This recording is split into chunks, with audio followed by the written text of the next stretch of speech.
ஏடிஎம்கே வந்து இப்போ ரெண்டு லட்சம் வந்து ஊக்குவிச்சு உறுதியளிக்கப்பட்ட தகவல்கள் வந்து நீங்க பாக்குறீங்க.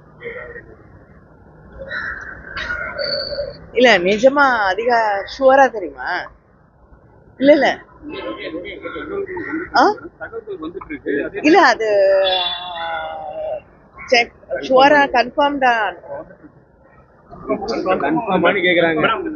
அண்ணாமலை என்ன சொல்லியிருந்தாங்க, சிஏஏ சட்டம் வந்து எதிராக வந்து முதல்வர் வந்து சட்டத்தை தெரிவிச்சிருக்காங்க. முதல்வர் வந்து அது வந்து சட்டத்துக்கு எதிரானதுன்னா சுப்ரீம் கோர்ட்ல போய் அவங்க மனு போடாம இந்த மாதிரி பேசி தரமா அண்ணாமலை இல்லைங்க. திராவிட முன்னேற்ற கழகம் பாராளுமன்றத்துல சிஏக்கு எதிராக தன்னுடைய கருத்துக்களை மிக தெளிவாக எடுத்து வைத்திருக்கிறது. எதிர்த்து வாக்களிப்பும் இருக்கிறோம். அதனால நாங்க எங்க எதிர்ப்பை வந்து காட்டாம இல்லை. தொடர்ந்து சிஏ போராட்டங்களின் போது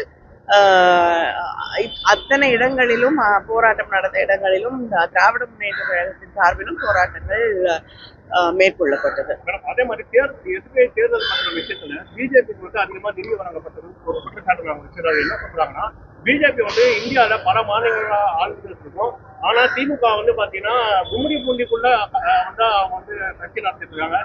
ஒரு மாநிலத்தில் நடத்துற மத்திய தேர்தல் இருக்குதா, அப்ப நாங்க வந்து மாநில கட்சி ஆளுங்கட்சி தேசிய கட்சி எங்களுக்கு இல்லைங்க.